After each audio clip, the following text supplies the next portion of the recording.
इयत्ता 6वीच्या नागरिकशास्त्रामधील दुसरा पाठ आपण पाहतोय भारतीय संविधान. तर त्याचा संपूर्ण स्वाध्याय आपण इथे पाहणार आहोत. तर प्रश्न क्रमांक 1 सांगा पाहू. त्यामधील पहिला प्रश्न, कायदे तयार करणारे मंडळ.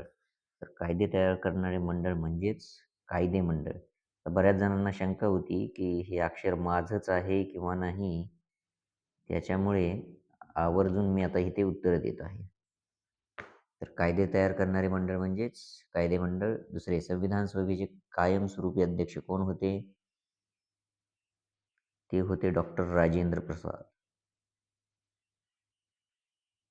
संविधान सभेचे कायमस्वरूपी अध्यक्ष. आणि त्यानंतरचा तिसरा प्रश्न आहे की भारतीय संविधानाचे शिल्पकार असं कोणाला म्हटलं जातं? ते म्हटलं जातं डॉक्टर बाबासाहेब आंबेडकर यांना. कारण काय? तर ते होते मसुदा समितीचे अध्यक्ष.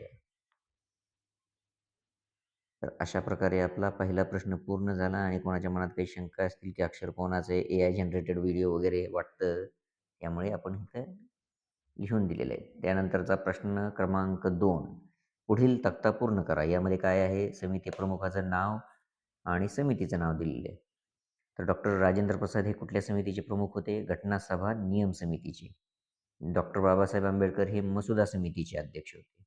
त्यानंतर पंडित जवाहरलाल नेहरू हे संघराज्य समितीचे अध्यक्ष होते. तर सरदार वल्लभभाई पटेल हे मूलभूत हक्क व अल्पसंख्याक समितीचे अध्यक्ष होते. यापुढील प्रश्न क्रमांक 3, संकल्पना स्पष्ट करा. त्यामधील पहिला प्रश्न, संविधान.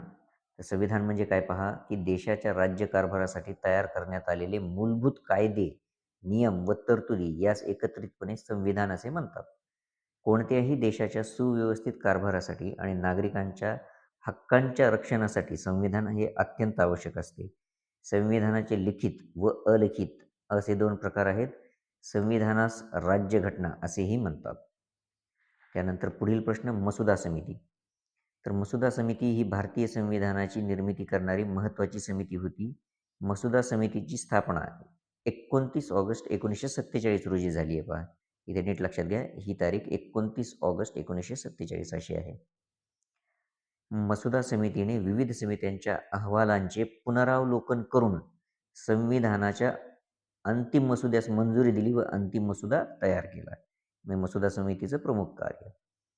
त्यानंतर पुढचा प्रश्न, प्रश्न क्रमांक 4, प्रत्येक देशाला संविधानाची गरज का असते याबाबत तुमचे मत लिहा. तर देशाचा कारभार सुरळीत व न्याय चालवण्यासाठी संविधान आवश्यक असते. संविधान सरकारच्या सत्तेवर नियंत्रण ठेवते. नागरिकांच्या मूलभूत अधिकारांचे व स्वातंत्र्याचे रक्षण संविधान करते. अल्पसंख्याकांवर अन्याय आणि अत्याचार होण्यापासून संविधान बचाव करते. कायदे मंडळ, कार्यकारी मंडळ व न्याय मंडळ यांच्यात सत्तेचे वाटप हे संविधान करते. वरील बाबींमुळे प्रत्येक देशाला संविधानाची गरज असते असे मला वाटते.